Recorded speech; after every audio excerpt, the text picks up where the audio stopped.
So, Hare Krishna to everyone. Warm welcome for today's Bhakti Sadachar class.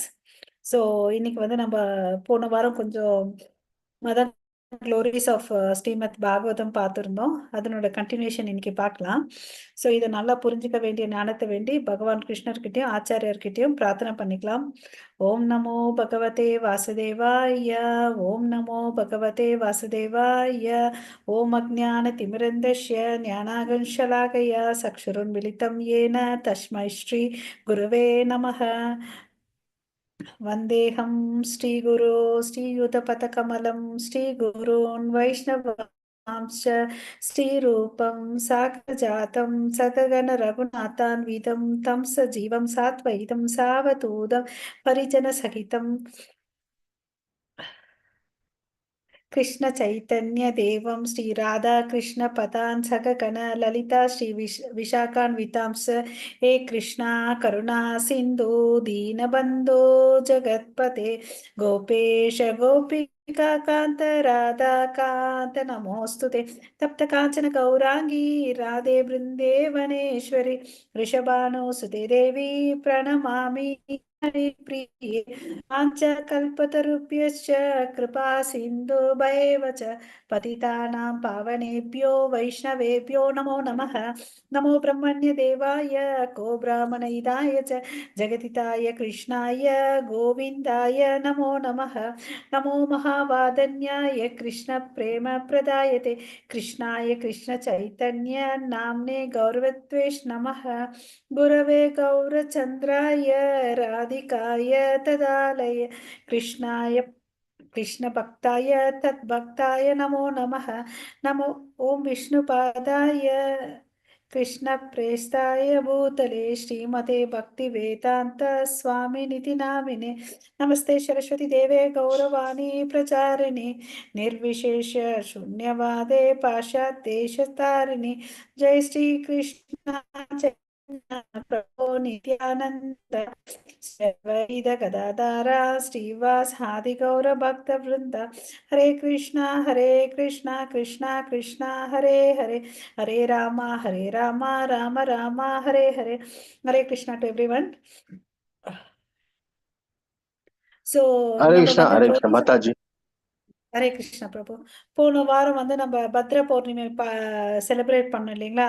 பத்ர பௌர்ணமி வந்து பார்த்தீங்கன்னா அன்னைக்கு வந்து இந்த ஸ்ரீமத் பாகவத்தில் வந்து ஒரு தங்க சிம்மாசனத்தில் வச்சு யார் வந்து அதை ஒருத்தவங்களுக்கு தானமாக கொடுக்குறாங்க அவங்க வந்து ஆன்மீக லோகத்துக்கு போவாங்கன்றத நம்ம தெரிஞ்சுக்கிட்டோம் இல்லையா?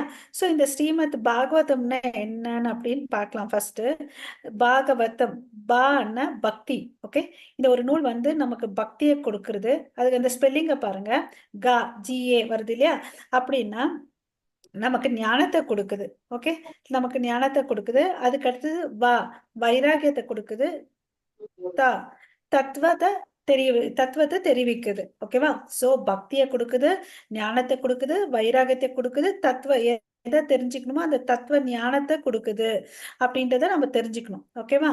சோ அதனாலதான் இது ஸ்ரீமத் பாகவதம் சொல்லிட்டு சொல்லியிருக்காங்க. சோ இது பாத்தீங்கன்னா வேதங்கள்ல நமக்கு எல்லாருக்கும் தெரியும் 4 வேதங்கள் இருக்குன்னு சொல்லிட்டு. இந்த ஸ்ரீமத் பாகவத்தை வந்து பாத்தீங்கன்னா 5வது வேதங்களா சொல்லியிருக்காங்க. ஓகேவா? சோ இத வந்து பாத்தீங்கன்னா கிங் ஆஃப் ஆல் புராணாஸ்ன்னு சொல்லிட்டு சொல்றாங்க. ஏன் வந்து இத கிங் ஆஃப் புராணாஸ்ன்னு சொல்றாங்கன்னு பாத்தீங்கன்னு வச்சுக்கோங்களேன். சோ பிரம்மா வந்து அவருடைய 4 முகத்துல இருந்து 4 இதுல இருந்து வந்து 4 வேதங்கள் வந்து மலை மாதிரி குவிஞ்சிச்சு. அதை வந்து என்ன பண்ணாருன்னு 4ஆ பிரிச்சாங்க. ரிக் யஜுர் சாம அதர்வணன்னு சொல்லிட்டு. சோ ஒரு வேதம் தான் இருந்தது ஆரம்பிச்சதுல.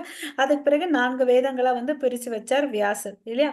அப்புறமா அவர் வந்து பாத்தீங்கன்னா நிறைய புராணாஸ் இதிகாசஸ் எல்லாம் எழுதினார். அப்படி இருந்தும் அவங்களுக்கு வந்து பாத்தீங்கன்னா திருப்தி ஆகல. திருப்தி ஆகாததுனால என்ன ஆச்சுன்னு பாத்தீங்கன்னா அவருக்கு திருப்தி ஆகல.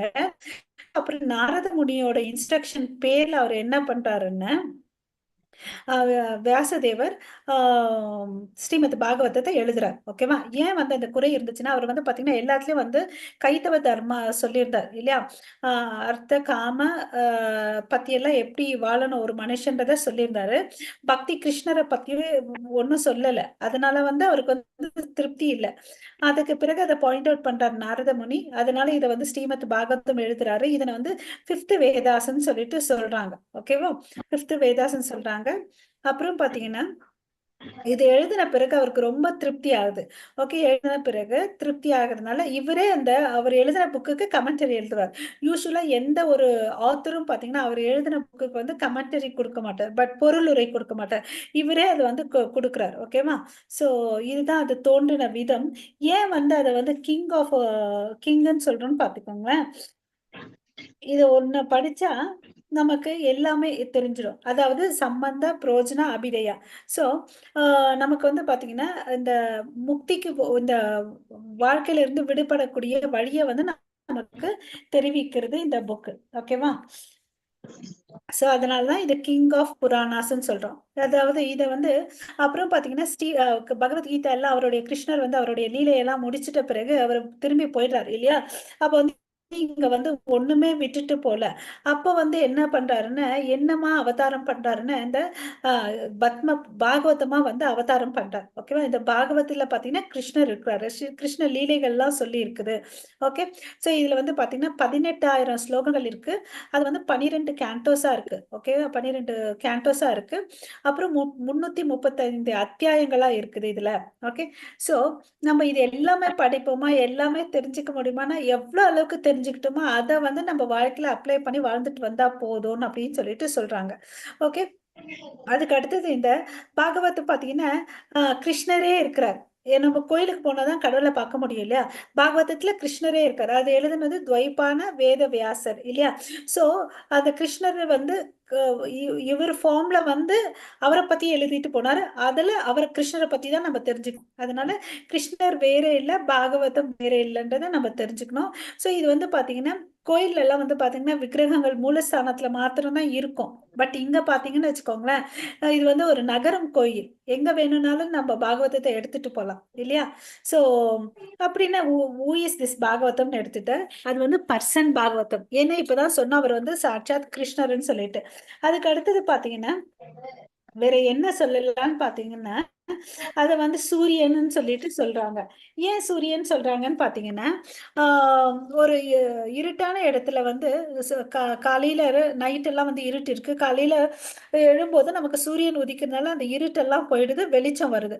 அது மாதிரி நம்ம எப்ப பாகவதம் படிக்க ஆரம்பிக்கிறோமோ இல்ல கேட்க ஆரம்பிக்கிறோமோ அப்ப என்ன இருக்குது, நமக்குள்ள இருக்கிற அஜ்ஞானங்கள்லாம் போயிடுது. சோ அதை வந்து எதுக்கு கம்பேர் பண்றாங்கன்னா சூரியனுக்கு கம்பேர் பண்றாங்க.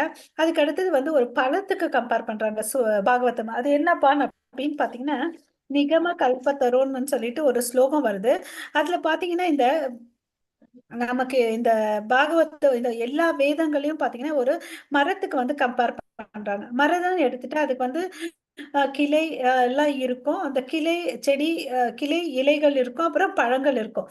சோ மரங்கள் இருக்க வேண்டிய மரங்கள்ல இருந்து நமக்கு என்ன கிடைக்கணும், எசன்ஸ் ஆஃப் த ட்ரீன்னு எடுத்துட்டா பழங்கள் கிடைக்கும் இல்லையா? அந்த பழம் ஒரு பழம் எடுத்துட்டா என்ன இருக்கும்னு பாத்தீங்கன்னா அந்த பழத்துக்கு மேல ஒரு தோல் இருக்கும். உதாரணத்துக்கு மேங்கோ எடுத்துக்கலாம் எல்லாரும். அந்த மாம்பழம் எடுத்துக்கிட்டா மேல ஒரு தோல் இருக்கும். அதுக்கு நடுவுல வந்து ஒரு பல்ப் இருக்கும். அதுக்கு உள்ள பாத்தீங்கன்னா கொட்டை இருக்கும் இல்லையா? இது ஒரு பழத்தை சாப்பிடணும்னா நம்ம தோல் எடுக்கணும். அந்த பல்பி பார்ட் சாப்பிடணும், கொட்டையை எடுத்து தூர போடணும் இல்லையா? அதே வந்து பாத்தீங்கன்னா இது வந்து ஒரு நெக்டேரி ஜூஸாவும் சொல்றாங்க. அதாவது பிபத்த பாகவதம் ரசமாலயம். ரசம்னா என்ன? ஜூஸ் இல்லையா? அந்த ரசம் வந்து எப்படி ரசத்தை குடிக்கணும், ஜூஸை குடிக்கணும், அதுல இருந்து எதுவும் எடுத்து போட தேவையே இல்லை.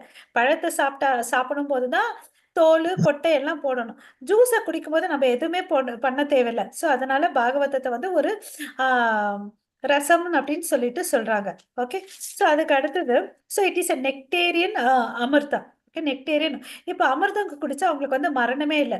உதாரணத்துக்கு வந்து இப்ப நம்ம 3 விஷயங்கள் சொன்னோம். அதாவது ஒரு பழம் சொன்னோம், ஒரு சூரியன் சொன்னோம்.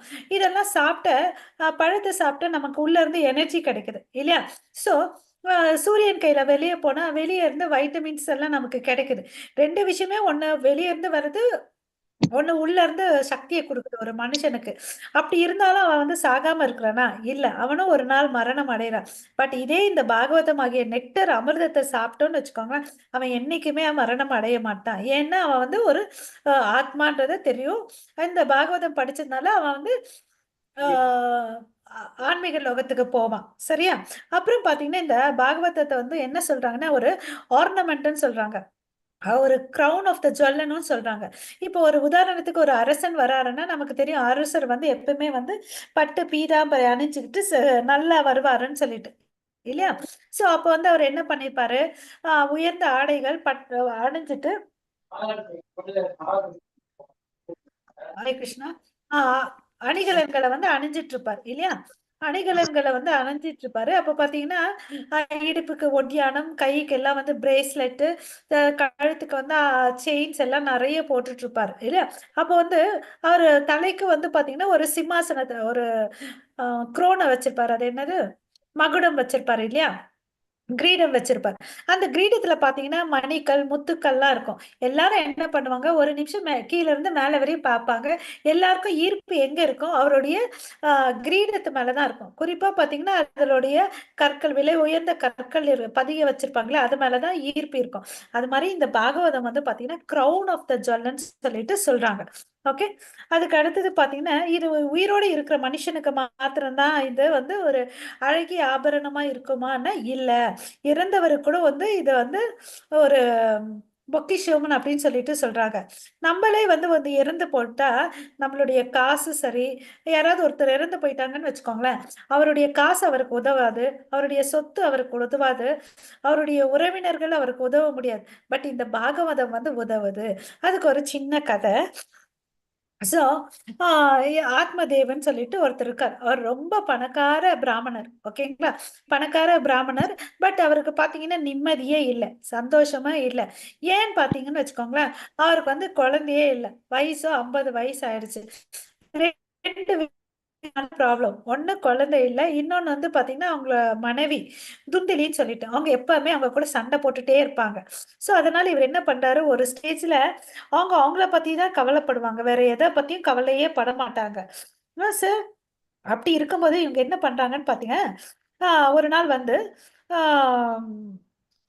தன்னை உயிரை வந்து விட்டுடலான்னு சொல்லிட்டு என்ன பண்றாரு, ஆ வீட்டை விட்டு கிளம்புறாரு. சோகமா உட்காந்துட்டு இருக்காரு. அப்ப பார்த்தீங்கன்னா, அவரை வந்து ஒரு ஒரு முனி வந்து பார்க்குறாரு. ஓகே.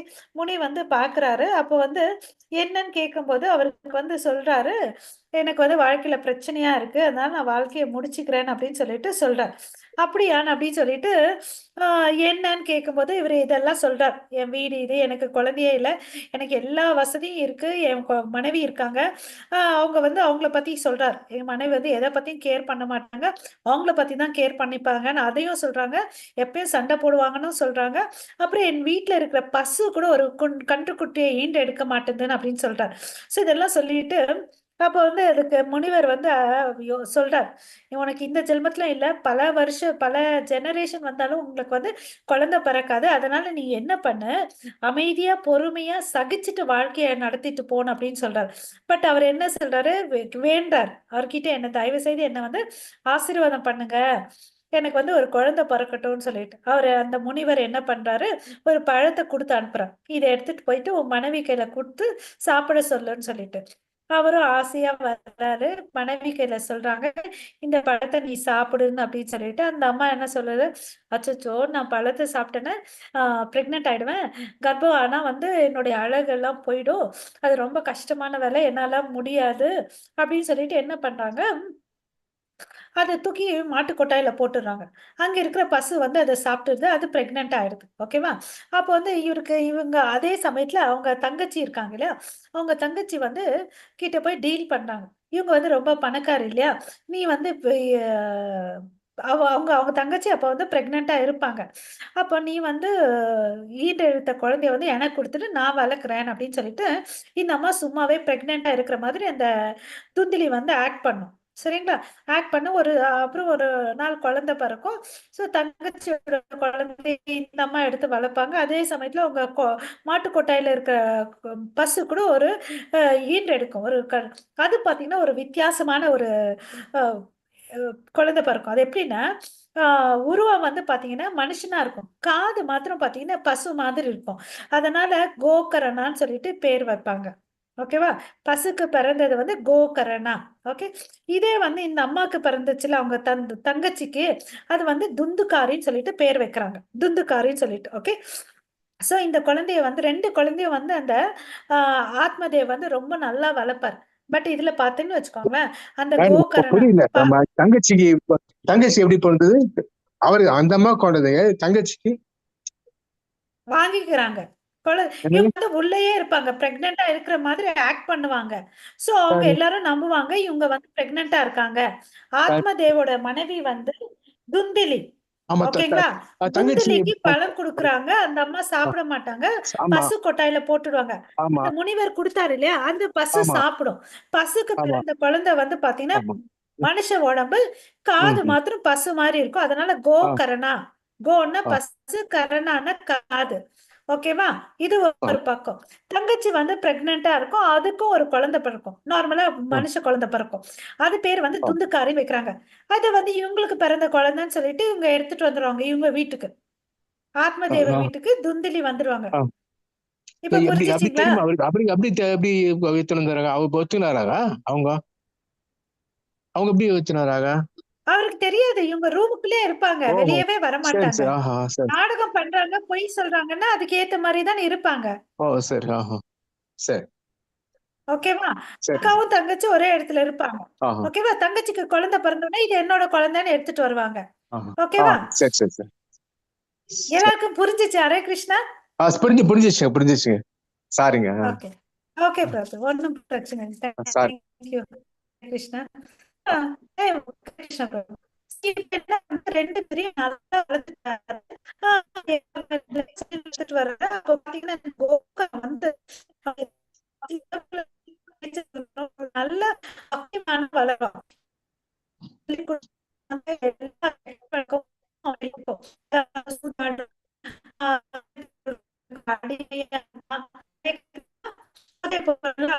பார்த்தாக்க வேலைகள் எல்லாத்தையும் செய்யலாம். அப்புறம் பாத்தீங்கன்னா ஒரு அசுர புள்ள மாதிரி வரும். தெய்வீக குழந்தை மாதிரி வளரும். இது அசுர புள்ளையா வளரும். இத பார்த்துட்டு அவங்க பெரிய அந்த கோகர்ணன் சொல்லுவான், நீ போப்பா, நீ ஏன் கஷ்டப்படுற, நான் பாத்துக்கிறேன். நீங்க போயிட்டு தவங்கள்லாம் பண்ணுங்க. உங்களுடைய மோட்ச வழிக்க நீங்க பாருங்கன்னு சொல்லி அனுப்பிச்சு விட்டுருவாங்க. இதுக்கு நடுவுல இந்த துந்துக்காரி என்ன பண்ணுவான்னா, அவங்க அம்மா கையில போய் தெரியாம பணம்லாம் எடுப்பான். அப்ப அவங்க அம்மா வந்து குடுக்க மாட்டேன்னு சொல்லுவாங்க. ஒரு ஸ்டேஜ்ல அவங்க அம்மாவே சாகடிச்சுடுவான். ஓகேவா? அதுக்கு அடுத்தது இன்னும் கொஞ்ச நாள் போய் அவனும் வந்து பார்த்தீங்கன்னா, தற்கொலை பண்ணிப்பான். தற்கொலை பண்ணிட்டு இறந்துடுவான். ஸோ அம்மாவும் இறந்துட்டாங்க. ஆ கோகர்ணா துந்துக்காரியும் இறந்துட்டான் இல்ல. இதுக்கோசம் என்ன பண்ணுவாரு, இந்த கோகர்ணா போய் கயாக்கு போயிட்டு பிண்ட பிரதானம் ஸ்ரத்தாலாம் பண்ணிட்டு வருவாரு. அந்த ஆத்மா வந்து நற்கதி ஆகணும்னு சொல்லிட்டு. சரி இவரு வெளிய வருவாரு. அவங்க வீட்ல வாழ்ந்துட்டு இருப்பாரு. அப்ப வந்து பாத்தீங்கன்னா, ஒரு நாள் ராத்திரி வந்து கதவு தட்டுவாங்க.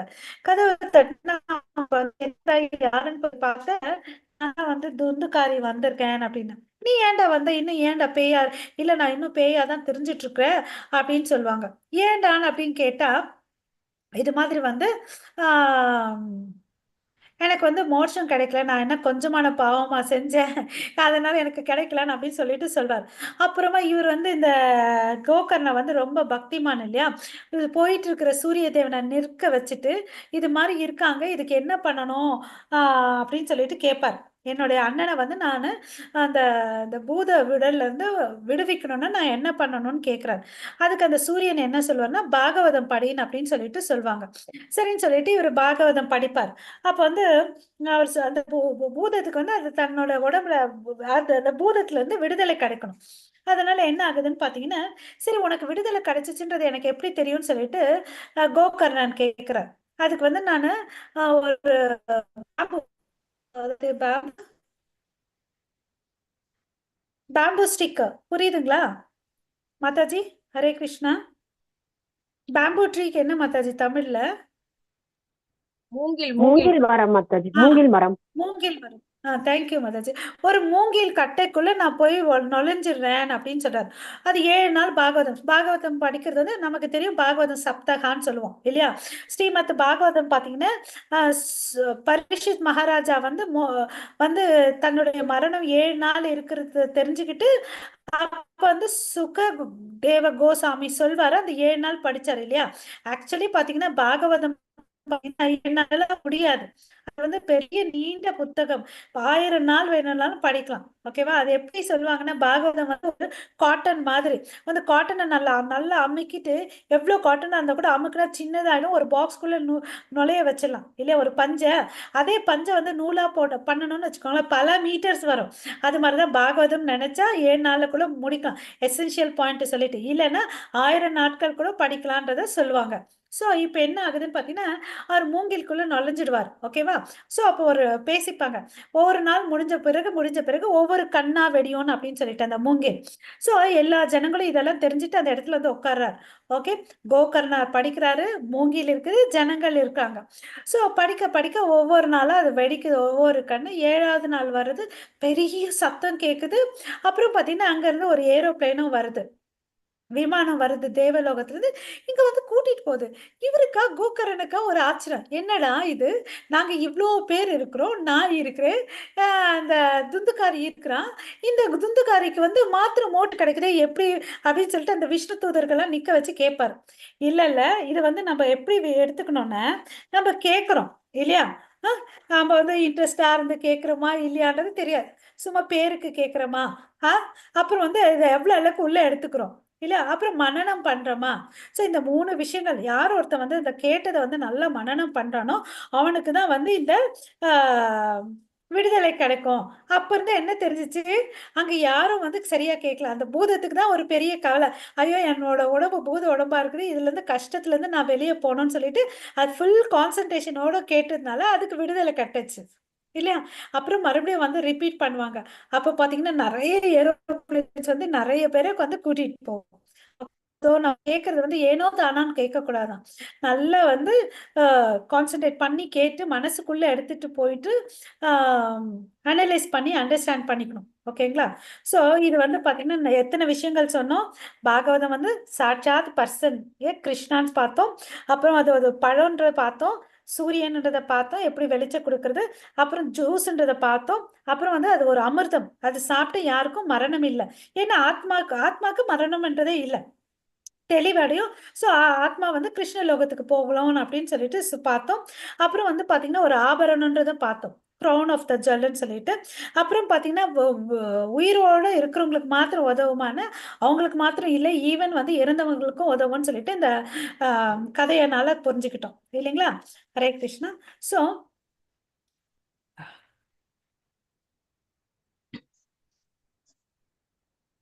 அப்புறம் பார்த்தீங்கன்னா, இந்த பாகவதத்துல பார்த்தீங்கன்னா 2 வகைகள் இருக்கு. ஒண்ணு புக் பாகவதம், புஸ்தக பாகவதம், பக்தர் பாகவதம், டிவோட்டீஸ் பாகவதம். இது என்னப்பான்னா, புக் வந்து சாட்சாத் புக்கா இருக்குது. பர்சன் பாகவதம்ன்றது ஒண்ணு இருக்கு. யாரெல்லாம் வந்து பாகவதம் சொல்றாங்களோ, அவங்கள சாரி டிவோட்டீஸ் பாகவதம் சொல்லிட்டு சொல்றாங்க. சோ அப்பன்னா இது வந்து இந்த பாகவதம் வந்து நம்ம எப்படி கேட்கணும்? யார் மூலியமா கேட்கணும்? ஓகேவா? கிருஷ்ணர் வந்து ஞானத்த வந்து ஃபர்ஸ்ட் யாருக்கு குடுத்தாரு?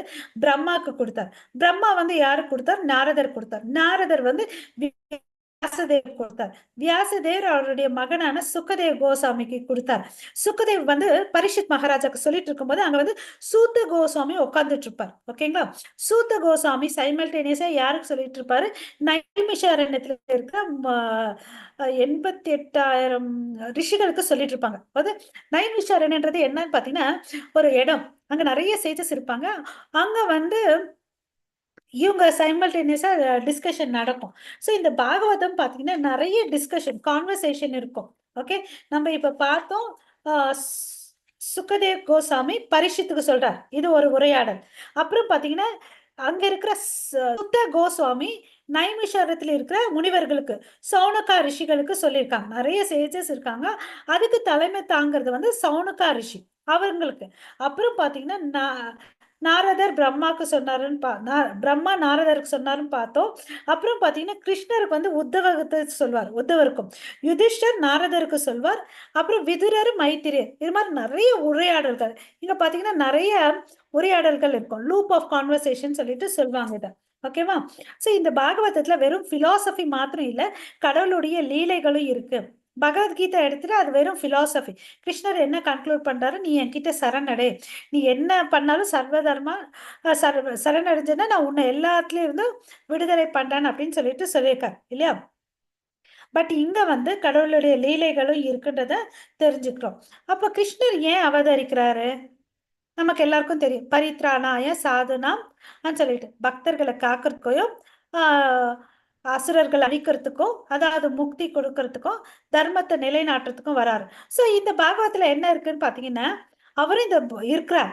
நம்மளுக்கு எல்லாம் என்ன தெரியும், மச்ச அவதாரம், கூர்ம அவதாரம், வராக, ஒவ்வொரு அவதாரமா வந்தார். பட் எல்லா அவதாரங்களும் பாத்தீங்கன்னா இந்த பாகவத்துக்குள்ளேயே இருக்குது. ஓகேவா?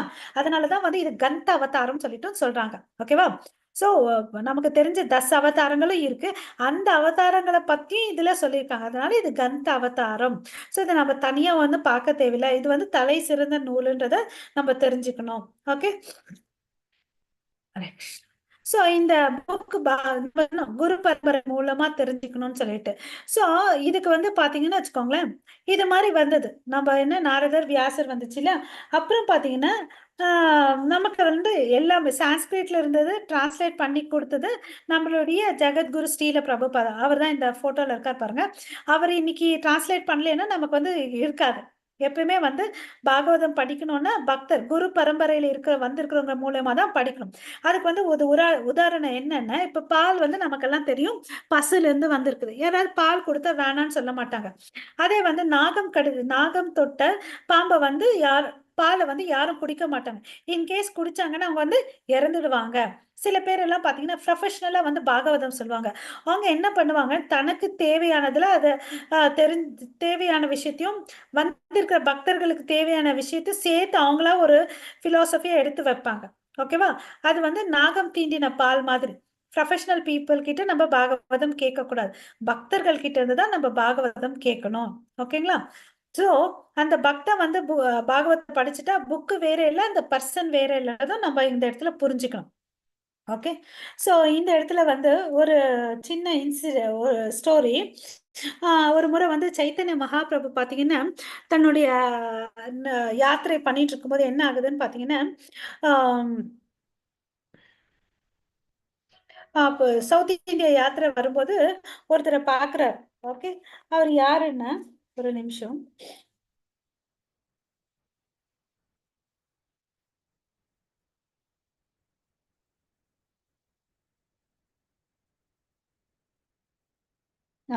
தேவானந்தா பண்டிட்னு சொல்லிட்டு ஒருத்தர் இருக்கார். ஓகேவா?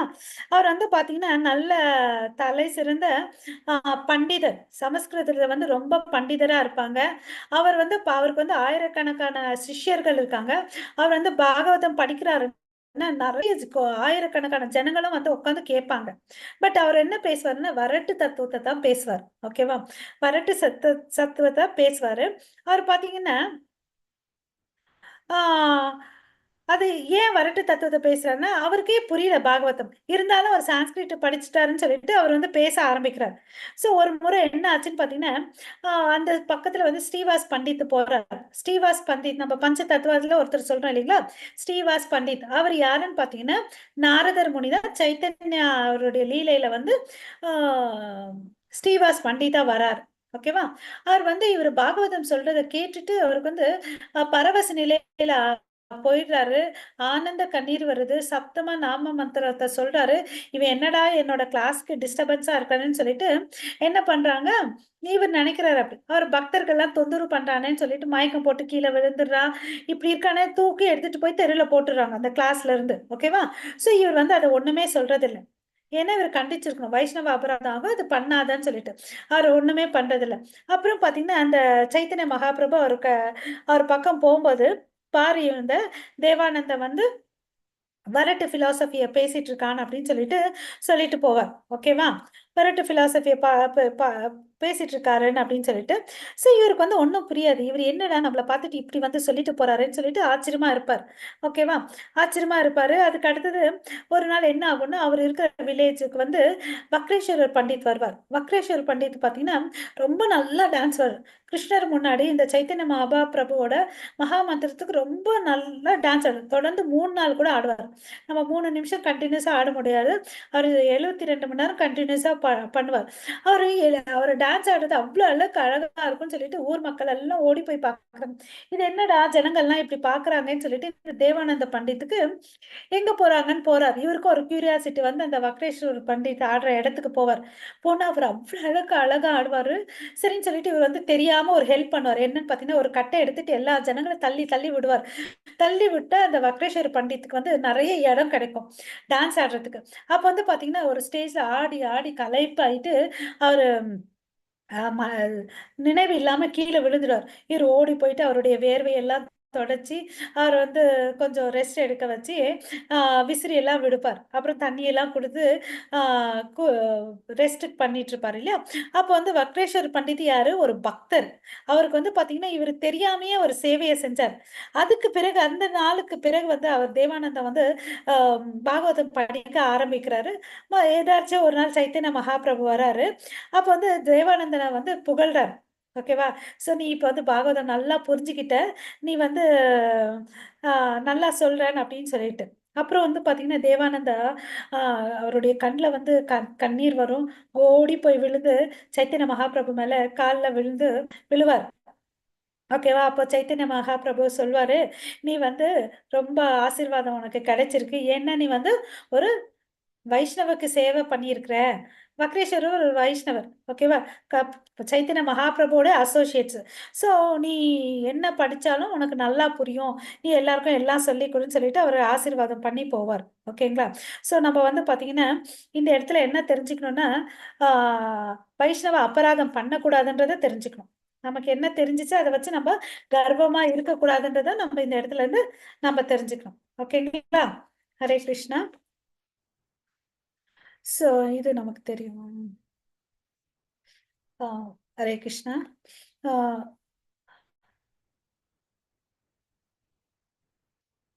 மாதாஜி இந்த ஸ்லோகம் யாராவது வாசிக்கிறீங்களா? இது வந்து பத்ம புராணத்திலிருந்து எடுத்த ஸ்லோகம். இது வந்து என்ன சொல்லுதுன்னு பார்த்தீங்கன்னா, நம்ம சொன்ன பாகவதம்ல வந்து 12 கேண்டோகள் இருக்கு. அந்த 12 கேண்டோகளும் பார்த்தீங்கன்னா, கிருஷ்ணருடைய அங்கத்துக்கு வந்து டிஸ்கிரைப் பண்றாங்க. ஓகே. பாதௌ யதியோ பிரதம த்வி த்வி தி திவியவோ அப்படின்னா பார்த்தீங்கன்னா, ஃபர்ஸ்ட் 2 காண்டோஸ் இருக்கு இல்லைங்களா? முதல் 2 காண்டங்கள வந்து கடவுளுடைய தாமரை திருவடிக்கு வந்து கம்பேர் பண்றாங்க. "திருத்தீய தூர்யவ் கதிதௌ யத்யுரு" அப்படின்னா என்ன பார்த்தீங்கன்னா, கடவுளுடைய 3வது, 4வது கேண்டோஸ் வந்து கடவுளுடைய தொடைக்கு வந்து கம்பேர் பண்றாங்க. "நாபிஸ் ததா பஞ்சம" அதாவது 5வது கேண்டோ எதுக்கு சொல்றாங்கன்னா, அவருடைய தொப்புளுக்கு வந்து சொல்றாங்க. ஓகே. "ஏவ ஷஸ்தோ புஜாந்தரம்" ஷஸ்தோ புஜாந்தரம் தோர் அப்படின்னு பார்த்தீங்கன்னா, 6வது கேண்டோ வந்து அவருடைய மார்புக்கு கம்பேர் பண்றாங்க. சஸ்தான்னா இந்த புஜங்கள சொல்றாங்க. புஜாந்தரம் கீழ இருக்கிறவங்க ஆம் ஷோல்டர் கீழ இருக்குது. சஸ்தோன்னா ஷோல்டர், புஜாந்தரம்னா செஸ்ட். தோர் யுகலம் தத் ததான்யவ். ஓகே. கந்தஸ்து அப்படின்னா 7 அண்ட் 8 வந்து எதுக்கு கம்பேர் பண்றாங்கன்னா, கைகளுக்கு வந்து கம்பேர் பண்றாங்க.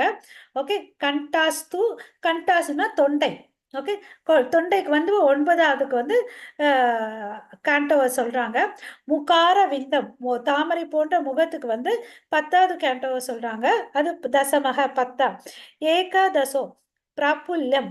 பிரபுல்யம்னா ஃபோர்ஹெட்டுக்கு வந்து 11th கேண்டோ. ஷிரோன்னா தலை. அதுக்கு வந்து 12வது கேண்டோவ சொல்றாங்க. ஸோ ஒவ்வொரு அங்கங்களும் வந்து கடவுளுக்கு வந்து குறிப்பிடுறாங்க. எந்தெந்த கேண்டோ எதுன்னு சொல்லிட்டு. ஸோ ஒருத்தன் வந்து கேண்டோவ படிக்கணும்னா எப்படி ஆரம்பிக்கணும்னு பார்த்தீங்கன்னா, கீழ இருந்து தான் மேல போணும். ஸோ அதுக்கு தான் வந்து பார்த்தீங்கன்னா, நம்ம பாலாஜிக்கு வந்து தர்ஷனம் எடுக்கும்போது பாதத்திலருந்து நம்ம அ தர்ஷனம் எடுக்கணும்னு சொல்லிட்டு சொல்வாங்க. அதாவது பாதத்திலருந்து தர்ஷனம் எடுத்துட்டு மேல போணும் முகத்துக்கு. நேரா எடுத்த உடனே முகத்துக்கு போக்கூடாதுன்னு சொல்லிட்டு சொல்லுவாங்க. அதே மாதிரி ஒருத்தவங்க வந்து பாகவதம் படிக்கணும்னா கூட முதல் கேண்டோல இருந்து ஆரம்பிச்சுட்டு தான் 12வது கேண்டோக்கு போகணும். எடுத்த உடனே நம்ம எந்த ஒரு 10th கேண்டோ 11th கேண்டோக்கு போகக்கூடாது. ஓகேவா? ஏன் இந்த ஆர்டர்ல போறாங்கன்னா வந்து அப்ப போனாதான் வந்து அதுல இருக்கிறத நம்மளால புரிஞ்சுக்க முடியும். எல்லாம் கிருஷ்ண லீலை எல்லாம் 10வது கேண்டோல இருக்கு, அதை தெரிஞ்சுக்கலாம்னு சொல்லிட்டு நினைச்சு படிக்கிறது வந்து தப்பு. ஏன்னா அதை புரிஞ்சுக்கிறதுக்கு நமக்கு பக்குவம் வேணும். அந்த பக்குவத்தை தான் அதுக்கு முன்னாடி இருக்கிற 9 கேண்டோல சொல்லியிருக்காங்க. கிருஷ்ணரை பத்தி நம்ம டைரக்டா தெரிஞ்சுக்க முடியாது. கிருஷ்ணருடைய பக்தர்களை பத்தி தெரிஞ்சுட்டா அப்ப கிருஷ்ணர் என்னன்றது நமக்கு தெரிய வரும். ஓகேங்களா? ஓகே. சோ இதுதான் எல்லா வேதங்களுடைய சாராம்சம்ன்றத பார்த்தோம். ஓகே. சோ அப்புறம் சரி, ஒவ்வொரு கேண்டோல என்ன சொல்லியிருக்காங்கன்றத பார்க்கலாம். முதல் 2 கேண்டோல வந்து பாத்தீங்கன்னா இன்ட்ரோடக்ஷன், அப்புறம் பாத்தீங்கன்னா சர்க்கா விசர்கா சொல்லியிருக்காங்க. அதாவது சர் சர்கான்றது வந்து இந்த கிரியேஷன், இந்த படைப்பு வந்து எப்படி படைக்கப்பட்டது அப்படின்னு சொல்றாங்க. ஃபர்ஸ்ட் வந்து கிருஷ்ணர் படைக்கிறார். அப்புறம் வந்து பாத்தீங்கன்னா விசர்கா 2வது முறை படைக்க வந்து யார் பண்றாங்கன்னா பிரம்மா பண்றார். ஏன்னா அந்த உயிரினங்கள்லாம் படைச்சிட்டார், போஷணம் பண்ணணும் இல்லையா? அதுக்கு வந்து கடவுள் வந்து கிருஷ்ணர் இன்ஸ்ட்ரக்ஷன் கொடுக்குறார் பிரம்மாக்கு, நீ இது இப்படி பண்ணு. கிரியேச்சர் பண்ணிட்டாரு. ஸோ இந்தந்த உயிர் வாழினங்கள் இந்தந்த இடத்துல போய் இருக்கணும்னு சொல்லிட்டு சொல்றார். அதை வந்து பாத்தீங்கன்னா 3வது 4வதுலயும் சொல்றாரு. அந்த சர்க்கா விஷர்கா அங்கேயும் இருக்கும். ஓகேவா? So creation by Brahma, Manu and pastimes of lord Varaha. Manu கிட்ட ஓகேங்களா? மனு கிட்ட இருந்து தான் மனித குலம் வரும். அதுக்கு அடுத்தது 5வது பார்த்தீங்கன்னா இந்த பிரபஞ்சத்துடைய ஜாகிரபி இருக்கும். இந்த பூமண்டலம், இது இந்த யூனிவர்ஸ் எல்லாம் எப்படி இருக்குன்றத சொல்றாங்க. 6வதுல பார்த்தீங்கன்னா இந்த மக்களை வந்து எப்படி காப்பாற்றணும் அப்படின்னு சொல்லிட்டு லா ஆஃப் தர்மாவும் அண்ட் டிவோட்டிஸ்க்கு சொல்றாங்க. இதுல பாத்தீங்கன்னா முக்கியமா நம்ம அஜாமில கதை, சித்திரகேது கதை எல்லாம் நம்ம படிப்போம். அப்புறம் பாத்தீங்கன்னா ஊட்டின்னு சொல்லிட்டு உந்துதல். அதாவது எதுக்கு உந்தப்படுறாங்கன்னா ஒருத்தன் வந்து பக்தியை எப்படி பண்றது, ஓகே, பக்தி இல்லாத அமங்கலமான காரியங்கள் பக்தியான காரியங்களை எப்படி பண்றதுன்னு அப்படின்றது சொல்றாங்க. இந்த இடத்துல பாத்தீங்கன்னா 7th கேண்டோல பிரகலாத மகாராஜா பத்தியும் இரண்யகசிப்பு பத்தியும் சொல்லுவாங்க. அதுக்கு அடுத்தது பாத்தீங்கன்னா 8வதுல கேண்டோ என்ன சொல்லுதுன்னா மண்வந்திரங்களை பத்தி சொல்லுது. பிரம்மாவுடைய ஒரு நாள் பாத்தீங்கன்னா 14 மண்வந்திரங்களை கொண்டது. ஒவ்வொரு மண்வந்திரிலும் ஒரு மனு வந்து அரசாட்சி புரிவான். ஓகே. அதை பத்தி சொல்றதுதான் இந்த இடம். 9வது கேண்டோ என்ன சொல்லுது பாத்தீங்கன்னா ஈஷானு கதை, அதாவது topics related to lord's devotees are describe, பக்தர்களை பத்தி இங்க சொல்லி இருக்குது. அதாவது சந்திர சூரிய வம்சத்தினரை பத்தி சொல்லுதுன்றத சொல்றாரு. 10வதுல வந்து ஆச்சரிய கடவுளுடைய லீலைகள், பிருந்தாவனம், மதுரா, துவாரகா, அஸ்தினாபுரத்துல பண்ண லீலைகளும் அவருடைய செல்வ வளங்களும் சொல்லுது.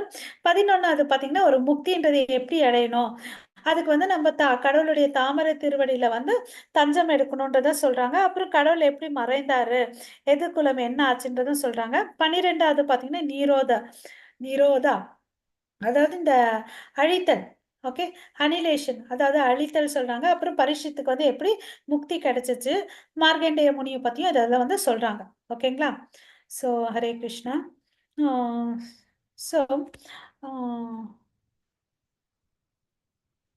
ஸோ தான் இதுதான் அந்த பார்ட்ஸ் ஆஃப் த பாடி. ஓகேங்களா? இந்த கேண்டோஸ் எப்படி வந்து குறிக்குது கடவுளுடைய உடம்புடைய அங்கங்களுக்குன்னு பார்த்துக்கணும் நம்ம. ஓகே. ஸோ 1 2 பாதம், 3 4 தொடை, 5 வந்து தொப்புள், 6 வந்து செஸ்ட், 7 8 வந்து பார்த்தீங்கன்னா கைகள், 9 வந்து தொண்டை, 10 ஃபேஸு, 4 ஹெட் 11, தலை வந்து 12. ஓகேங்களா? ஸோ இங்க வந்து பார்த்தீங்கன்னா ஒரு சின்ன ஸ்டோரி நம்ம பிக்சர்ல பார்க்குறோம். ஒரு 4 பேரை பார்க்குறோம். இந்த முனி பேர் வந்து பார்த்தீங்கன்னா நாரத முனி. இந்த அம்மா வந்து பக்தி தேவி. அவங்களோட பக்தி தேவிக்கு வந்து 2 பசங்க இருக்காங்க. அவங்க பேர் பார்த்தீங்கன்னா ஞான அண்ட் வைராகியம். இந்த பக்தி தேவி வந்து பார்த்தீங்கன்னா சவுத் இந்தியால பிறந்து கர்நாடகால வளர்ந்து அப்படியே வந்து இந்தியா கிராஸ் பண்ணிட்டு போறாங்க நார்த் சைடு. அப்போ போனீங்கன்னா அந்த குஜராத் அந்த சைடுலாம் போன உடனே அவங்களுக்கு வந்து ரொம்ப வயசாயிடுது, எனர்ஜியே இல்லாத மாதிரி ஆயிடுது. எப்படியோ கஷ்டப்பட்டு விருந்தாவனத்துக்கு போறாங்க. விருந்தாவனத்துக்கு போன இந்த பக்தி தேவிக்கு என்ன ஆச்சுன்னா இளமை வந்துருச்சு, புத்துணர்ச்சி வந்துருச்சு. பட் அவங்க பசங்க பாத்தீங்கன்னா இந்த ஞானம் வைராகியத்துக்கு வந்து அப்படியே தான் இருக்காங்க. சோர்வா இருக்காங்க, வயசாயிருக்காங்க. அப்புறம் ஒரு ஸ்டேஜ்ல பார்த்தீங்கன்னா, மயக்கம் போட்டு விழுந்துடுறாங்க. இந்த அம்மா ரொம்ப கஷ்டப்பட்டு புலம்பிட்டு இருக்கு இந்த பிருந்தாவனத்துல. அந்த இடத்துல பார்த்தீங்கன்னா, நாரதர் முனி வரார். நாரதர் முனி வந்து, "நீ ஏம்மா ஆ நீ யாரு? நீ ஏன் இப்படி புலம்பிட்டு இருக்கன்னு?" அப்படின்னு கேட்குறாங்க. அதுக்கு வந்து, "நான் பக்தி தேவிங்கன்னு" அப்படின்னு சொல்றாங்க. ஓகே. இப்போ பார்த்தீங்கன்னா, பக்தி வந்து நாள்பட நாள்பட குறைஞ்சிருச்சு இல்லையா? எப்படியோ விருந்தாவனத்துக்கு போனதால அந்த அம்மாவுக்கு உயிர் பித்து எழுந்தாங்க. அதே அந்த ஞான வைராகியம் பார்த்தீங்கன்னா, இப்ப யாரு கையிலயுமே இல்ல. இல்லையா? அதுதான் குறிக்குது. அவங்க வந்து அன்கான்ஷியஸா இருக்குது. மயக்கத்துல இருக்குது. சரி இதுக்கு என்ன பண்றதுன்னு அப்படின்னு கேட்குறாங்க. அவர் சொல்றாரு, "நீங்க வந்து ஸ்ரீமத் பாகவதம் கேளுங்கன்னு" அப்படின்னு சொல்லிட்டு. அப்பதான் வந்து சதுர்குமாரர்கள் வந்து ஸ்ரீமத் பாகவதம் கேட்பாங்க. சொல்லுவாங்க. அத கேட்டு இவங்க 2 பேருக்கு வந்து உயிர்ப்பிக்கிறாங்க. ஸோ இதுலருந்து நம்ம என்ன தெரிஞ்சுக்கணும்னா, நமக்கும் பார்த்தீங்கன்னா, இந்த மாயைக்குள்ள இருக்கிறோம். மெட்டீரியல் இல்லூஷனுக்குள்ள இந்த பௌதீக விஷயத்துக்குள்ள மூழ்கி இருக்கிறோம். பட் இந்த பாகவதம் படிக்க படிக்க நமக்கு என்ன வருதுன்னு பார்த்தீங்கன்னா, ஞானம் வருது, வைராக்கியம் வருது. ஓகேவா? அப்புறம் வந்து பார்த்தீங்கன்னா, ஞானம் வைராகியம் வர்றதுனால நம்மளுடைய பற்றுதல் யார் மேல வைக்கிறோம்? கிருஷ்ணர் மேல வைக்கிறோம். ஸோ டிட்டாச்மெண்ட் எதுல இருந்து வருதுன்னு பார்த்தீங்கன்னா, பௌதீக விஷயத்துல இருந்து டிட்டாச்மெண்ட் வருது. ஓகேவா? அத தெரிஞ்சுக்கணும் நம்ம. சோ ஒருத்தன் பாகவதம் படிச்சா என்ன நன்மை? ஞானம் வருது. ஓகே. யார் இந்த உலகத்த சிருஷ்டி பண்ணது? எப்படி எல்லாம் இயங்கிட்டு இருக்குது? அப்புறம் பார்த்தீங்கன்னா, நான் யாருன்றது தெரியுது. அதுக்கு பிறகு பார்த்தீங்கன்னா, துரத்தல். இந்த பௌதீக விஷயத்த வந்து நம்ம துறக்கிறோம். கிருஷ்ணர் மேல பற்றுதல் வைக்கிறோம். அப்புறம் என்ன ஆகுது? நமக்குள்ள பக்தின்றது வருது. ஓகேவா? சோ எப்படி ஒருத்தன் வந்து பசியா இருக்கிறான்னு வச்சுக்கோங்களேன், அவனுக்கு நல்ல புஷ்டியான சாப்பாடு குடுத்தா பேலன்ஸ்டு ப்ராப்பர் டயட் கொடுத்து அவன் நல்லா சாப்பிட்டு என்ன ஆவான்? துஷ்டி புஷ்டி சந்துஷ்டி. அவனுக்கு என்ன ஆகும்? வயிறும் நிறைஞ்சிடும் இல்லையா? புஷ்டி பலமும் வந்துடும். சந்துஷ்டி திருப்தியும் ஆகும். ஸோ அது மாதிரி ஒரு நல்ல உணவை கொடுத்தா அது மாதிரி ஆகுது இல்லையா? அது மாதிரி அவன் பசியா இருந்த வந்து சாப்பிட்டு திருப்தியா இருக்கான். அது மாதிரி ஒரு ஏங்கிக்கிட்டு இருக்கிற ஆத்மா வந்து இந்த ஸ்ரீமத் பாகவதம் படிச்சா அவங்களுக்கு இந்த நன்மைகள் வரும்ன்றதை நம்ம தெரிஞ்சுக்கணும். இப்போ ஒரு கேள்வி வரும், நான் எவ்வளோ நாள் படிக்கணும் இந்த பாகவதம்? எப்பொழுதும் படிக்கணும்ன்றதை தெரிஞ்சுக்கணும். ஓகேவா? ஸோ இது வந்து எல்லாத்த பத்தியும் கடவுளுடைய பத்தி தான் நமக்கு சொல்லுது. நமக்கு வந்து மோட்சத்தை வழி கிடைக்குதுன்றதை நம்ம தெரிஞ்சுக்கணும். ஓகே. ஸோ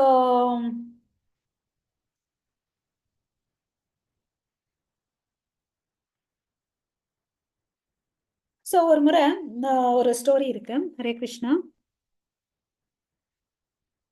ம்.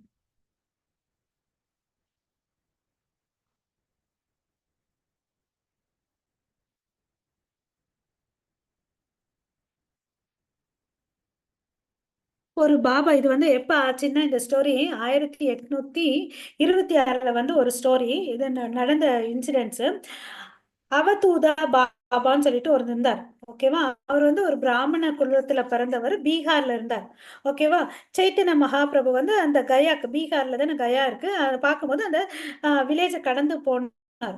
இந்த பாபா வந்து பாத்தீங்கன்னா சின்ன வயசுலயே வந்து தன்னுடைய வாழ்க்கையை திறந்துட்டு ஆஹ் குரு கிட்ட போய் சரணடைஞ்சார். அவருடைய குரு பேர் பார்த்தீங்கன்னா, ஹரிகின் ஹரிகின் கர்ஜி அவர் பேரு.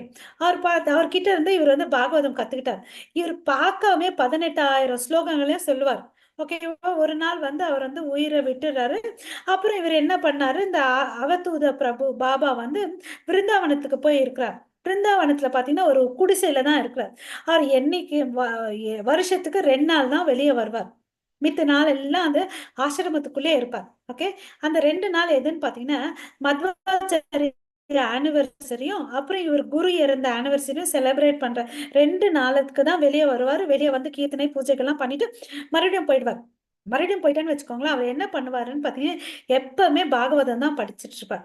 தூங்குறது வந்து 2 மணி நேரம் தான் தூங்குவாரு. அவர் எப்படின்னா, நம்மலாம் ஓப்பன் பண்ணி ஸ்லோகம் படிக்கிறதுக்கே கஷ்டமா இருக்கும்ல, அவர் புக்கையே பார்க்காம ஸ்லோகங்கள் அந்த பேஜ் திருப்பிட்டே ஸ்லோகங்கள வந்து படிச்சுட்டே போறான். அப்பன்னு யோசிச்சு பாருங்க, எவ்வளோ அளவுக்கு அந்த ஆ ஸ்லோகங்கள்லாம் அவருக்கு வந்து ஆம் தரோவா இருக்கும். எவ்வளோ அளவுக்கு ஞாபகம் இருக்குன்றத யோசிச்சு பாருங்க. அவர் வந்து என்ன பண்ணுவாருன்னா, நம்பலாம் கோயில்ல விக்கிரக வழிபடுறோம். நம்ம வீட்ல ஃபோட்டோ வச்சு வழிபடுறோம் இல்லையா? அவர் என்ன பண்ணுவாருன்னா, ஒரு நல்ல ஒரு சிம்மாசனத்துல வந்து இந்த பாகவதத்த வச்சு, அதுக்கு வந்து ஒரு சில்க் கிளாத் போட்டு அத வழிபடுவாராம். நம்ம வீட்ல வந்து இப்ப ஃபோட்டோஸ்க்கு நம்ம ஃபோட்டோல இருக்கிற கடவுளுக்கு என்ன பண்ணுவோம்? பிரசாதம் குடுப்போம், எல்லாம் பண்ணுவோம் இல்லையா? அந்த ஸ்ரீமத் பாகவதுக்கு இவர் வந்து பிரசாதத்தெல்லாம் குடுப்பாராம், ஆர்த்தி பண்ணுவாராம், எல்லாம் பண்ணுவாராம். யார்கிட்டயும் அது பேசுறது வந்து ரொம்ப அபரூபமா, ரொம்ப கஷ்டம். எப்பயாவது ஒரு நாள் தான் கொஞ்சமா தான் பேசுவாரு. அப்ப அந்த பாபாவை பத்தி தெரிஞ்சுட்டு ஒரு பையன் வராரு. அவர் வந்து நேரா போறாரு. அந்த சமயத்துல பாபா வந்து சாப்பிட்டுட்டு இருக்காரு. பட் இவர் போயிட்டு அந்த சாப்பாடுல இருந்து ஒரு வாய் எடுத்துக்கணும்னு நினைக்கிறார். ஓகேவா? எடுக்கும்போது என்ன ஆகுதுன்னு பாத்தீங்கன்னா, ஆ இங்க தானே அந்த ஸ்டோரி சொல்லு. ம். வாய் எடுக்கிறதுக்கு போறாரு. எத்தனையோ அங்க இருக்கிற அவருடைய சிஷ்யர்கள்லாம் வெளில போவாத அப்படின்னு சொல்றாங்க. எல்லாத்தையும் மீறிட்டு அவர் போறாரு. அவர் கேட்கிறாரு. பட் அவர் வந்து ஒரு எக்டசில இருக்கிறதுனால அவருக்கு கேட்கறது இல்ல. அவர் ரெஸ்பாண்டும் பண்றது இல்ல. இவன் என்னடா இவர் ரெஸ்பாண்ட் பண்ணாம இருக்கானேன்னு சொல்லிட்டு இவரு கைய போட்டு அவர் தட்டுல ஒரு வாய் எடுக்கிறார். வாய் எடுத்துட்டு இமிடியேட்டா அவர் என்ன பண்ணுவாரு, அவதூத பாபா கைய புடிச்சுப்பார். கைய புடிச்சுட்டு அவரே தன் கையில இருந்து எடுத்து ஒரு வாய திணிச்சு வைப்பார். அவருக்கா ஆச்சரியம். அவர் வாயில அந்த சாதம் வச்சதுதான் டப்புன்னு இவரு மயக்கம் போட்டு விழுந்துடுவார். ஓகே. இது மத்தியானம் நடக்கு. சாயங்காலம் ஆனா கூட அவர் வந்து எழறதே இல்ல அந்த பையன். அப்ப வந்து வேற சிஷ்யர்கள் எல்லாம் வருவாங்க. வெளிய இருந்து ஆம் ரிஷிகள்லாம் வருவாங்க. எல்லாம் எல்லார்கிட்டயும் கீர்த்தன் பண்ணுங்கன்னு அப்படின்னு சொல்லுவாரு. கீர்த்தனை பண்ணிட்டு இருக்கும்போது கொஞ்சம் அத கேட்டுட்டு அந்த மயங்கி இருந்த அந்த வாலிபன் வந்து எழறார். எழுந்த உடனே அங்க இருக்கிற மத்த முனிவர்கள்லாம் கேட்பார். "நீ வந்து மயக்கம் போட்டு விழுந்தல்ல, என்ன பார்த்தன்னு?" அப்படின்னு கேட்பார். அவரு சாதம் வச்சதுதான் இம்மீடியட்டா நான் ஏதோ ஒரு வேற ஒரு உலகத்துக்கு போயிட்டேன். அங்க பார்த்தேன்னா, நான் என்னத்த வந்து பார்த்தேன்னா, கிருஷ்ணரும் நம்மளுடைய அவதூத பாபாவும் வந்து போஜன லீலை பண்ணிட்டு இருக்கிறத பார்த்தேன். இவர் வந்து அவரு கூட்டாரு, அவர் வந்து இவரு கூட்டாரு. ஸோ இந்த லீலைகள பார்த்தேன் அப்படின்னு சொல்லிட்டு சொல்றாரு. ஓகேவா? ஸோ அவர் அந்த எக்டஸில இருந்தது இல்லையா? அதனால இவருக்கு அவர் ஊட்டுனார். அந்த ஊட்டுன பிரசாதத்தோட மகிமையினால அவர் என்ன பண்ணாரு? கிருஷ்ணரையும் அவரு பார்த்தாரு இல்லையா? ஸோ அதுக்கு பிறகு அவர் வந்து போயிட்டு அவர்கிட்ட குரு கிட்ட போயிட்டு நான் பண்ணது தப்புன்னு சொல்லிட்டு மன்னிச்சு அவரு அவர் பார்த்தீங்கன்னா, அவருக்கு வந்து இனிஷியேஷனும் குடுத்து, அவர்கிட்டயே வச்சுக்கிறாங்க. ஓகேவா? இன்னொரு நாள் என்ன ஆகும் பார்த்தீங்கன்னா, அந்த பாபாவ பார்க்கறதுக்கு ஒரு பெங்காலி பர்சன் வருவார். பெங்காலி பர்சன் வருவாரு. அவர் வந்து இவருக்கு சொல்ற இன்ஸ்ட்ரக்ஷன் எல்லாம் ஃபாலோ பண்ணிட்டு வருவாரு. அப்புறம் வந்து எல்லாம் தெரிஞ்சுப்பாரு. அவர் வந்து ஒரு நாள் என்ன பண்ணுவாரு, எல்லா இடத்துக்கும் திரிஞ்சுட்டே வருவார். இவர் சொல்லுவாரு, "இது மாரிலாம் திரியாத, அமைதியா இருன்னு" அப்படி ஆசிரமத்துக்குள்ளே இரு, சொன்ன வேலைய செஞ்சுட்டுன்னு அப்படின்னு. ஐயய்யோ! நான் ரொம்பலாம் உங்க கையில கேட்டுக்கிட்டேன். எனக்கு போதும்ன்னு ஆயிடுச்சு. நான் கொஞ்ச நேரம் வெளிய போயிட்டு வரேன்னு சொல்லிட்டு வெளிய போவார். வெளிய போவாரு. சரி இவரும் ஒண்ணும் சொல்றதில்ல. சொன்ன வரையும் கேட்டாரு. "நீ குரங்கு மாரி திரிஞ்சுட்டு இருக்க. வேணான்னு" அப்படின்னு சொல்லுவார். நெறைய நாள் ஆகும். அவன் திரும்பி வர்றதே இல்ல. ஒரு நாள் பார்த்த ஒரு குட்டி குரங்கு வந்து அவர் கால வந்து பிடிக்கும். அப்போ இவருக்கு தெரியும் யாரும் இல்ல. அந்த பெங்காலிய தான் அப்படின்னு சொல்லிட்டு. அதுக்கு பிறகு அவருக்கு வந்து அதுக்கெல்லாம் சாப்பாடு குடுத்துட்டு வளர்த்துட்டே வருவார். மறுபடியும் என்ன ஆகுது கொஞ்சம் காலம் வருஷங்கள்லாம் போயிடுச்சு. 2 நாள் இந்த குரங்க பார்க்க முடியாது. சிஷ்யர்கள சொல்றாரு, "என்ன ஆச்சு பாருங்கப்பா அந்த குரங்கு இல்லையேன்னு." அவங்களும் தேடி தேடி பார்க்குறாங்க. பார்த்தா மேல பரண மேல வந்து அது இறந்து கிடக்கும். ஸோ இது அந்த குரங்க கூட்டிட்டு வான்னு சொல்லி அது ஒரு பல்லக்குல வச்சு அது ஒரு வைஷ்ணவான்னு சொல்லிட்டு ஒரு வைஷ்ணவனுக்கு எவ்வளோ அளவுக்கு மரியாதை கொடுக்கணுமோ அந்த குரங்கு வந்து இறந்த உடம்ப வந்து பல்லக்குல வச்சு பாடல் எல்லாம் பாடி மரியாதையோட வந்து அந்த ஈமக்கடமை பண்ணுவாங்க. ஸோ இதுல என்ன தெரிஞ்சுக்கணும்னா ஆஹ் க- நம்ம ரிஷிகள் முனிகள் சொன்ன வார்த்தைகளை வந்து நம்ம வந்து ஃபாலோ பண்ணணும் அப்படின்னு சொல்லிட்டு அப்புறம் ஒரு நாள் வந்து இந்த பாபா வந்து ஒரு அன்யூஷுவலா ஒரு விஷயத்த பாக்குறாரு. என்னன்னு பாத்தீங்கன்னா கிருஷ்ணரே பாகவதத்தை வந்து பரிக்கிரமம் பண்றாருன்னு. அப்போ நம்ம கூட இனிமேல் வந்து இந்த விஷயத்த தெரிஞ்ச பிறகு பாகவதத்துக்கு நம்ம அது ஒரு கிருஷ்ணர்ன்றதை உணர்ந்து ஒரு மலர் வச்சு அதுக்கு தூப தீப ஆராதனை காட்டி நம்ம பரிக்கிரமம் பண்ணி நமஸ்காரம் பண்ணணும். சரிங்களா? ஹரே கிருஷ்ணா பண்ணலாமா? வாய்ஸே வரல. பண்ணலாம் மாதாஜி. புரியுது புரியுது. ஓகே. ஸோ இந்த லாஸ்ட் டூ ஒரு விஷயத்த சொல்லிட்டு முடிச்சுக்கலாம். சனாதன கோசாமி வந்து பாகவத்தை பத்தி என்ன சொல்றாருன்றத கடைசியில இருக்கிற இதுல வேர்ஸ்ல வச்சு பார்க்கலாம். மத்யேக பந்தோ. ஓகே. அதாவது என்னுடைய ஒரே ஒரு பந்தோன்னா ஃப்ரெண்டு இல்லையா? மத் சங்கின் என்னோட அசோசியேஷன் யாருன்னு பாத்தீங்கன்னா ஸ்ரீமத் பாகவதம். மத்யேக பந்தோ மத் சங்கின், என்னுடைய ஃப்ரெண்டும் சரி எனக்கு வந்து அசோசியேஷன் கொடுக்கறது யாருன்னு பாத்தீங்கன்னா ஒரே ஒரு விஷயம் தான், அது வந்து ஸ்ரீமத் பாகவதம். மத் குரு மன் மகா தானா, மத் குருன்னு என்னுடைய குருவும் ஸ்ரீமத் பாகவதம், என்னுடைய எல்லா செல்வ வளங்களும் என்னுடைய ஸ்ரீமத் பாகவதம் அப்படின்னு சொல்றார். மத் நிஷ்டக நிஷ்தாரக, என்ன எல்லா விஷய கட்டுக்கள் இருந்தும் என்னை விடுபடக்கூடியது வந்து இந்த பாகவதம். மத் பாக்கியா, ஓகே, என்னோட அதிர்ஷ்டம், இந்த பாகவதம் கிடைச்சது வந்து என்னோட அதிர்ஷ்டம். மத் ஆனந்தா, என்ன வந்து நமோஸ்துதே, இது ஆனந்தத்தை கொடுக்கக்கூடியது. அப்படிப்பட்ட இந்த பாகவதத்துக்கு என்னுடைய நமஸ்காரத்தை, பணிவான நமஸ்காரத்தை வந்து நான் தெரிவிக்கிறேன்னு சொல்லிட்டு சொல்றாங்க. ஓகேயா? ஓகே, ஸோ சனாதன கோஸ்வாமி வந்து கோஸ்வாமி அப்படி சொன்னாருன்னா நம்ம எல்லாம் வந்து அப்படி அந்த ரிலேஷன்ஷிப்பை நம்ம எடுத்துக்கிறதுல வந்து தப்பு இல்லை, இல்லையா? ஆமாவா இல்லையா? ஹரே கிருஷ்ணா. ஓகே, ஸோ இந்த மேல இருக்கிற ஸ்லோகம் வந்து பாத்தீங்கன்னா பரமானந்த பதையே பிரேம வஷ்ய அக்ஷரயே தே சர்வத சர்வ சேவையா ஸ்ரீ கிருஷ்ணாய நமோஸ்துமே. அதாவது Srimad Bhagavatam, I offer respectful obeisances unto you by reading you one attains transcendental bliss. இதை படிக்கிறது நம்ம வந்து மரியாதை செலுத்தணும், மரியாதைக்குரிய வணக்கத்தை செலுத்தணும். அப்புறம் பார்த்தீங்கன்னா இதை படிக்கிறதுனால என்ன கிடைக்குதுன்னா நமக்கு வந்து ஆனந்தம் கிடைக்குது. For your syllables rain pure love of God upon the reader. யார் படிக்கிறாங்களோ அவங்களுக்கு மேலே என்ன பொழியுது? ஆனந்த கிருஷ்ணனுடைய பிரேமை வந்து பொழியுது. You are always to be served by every one, for you are an incarnation of Krishna.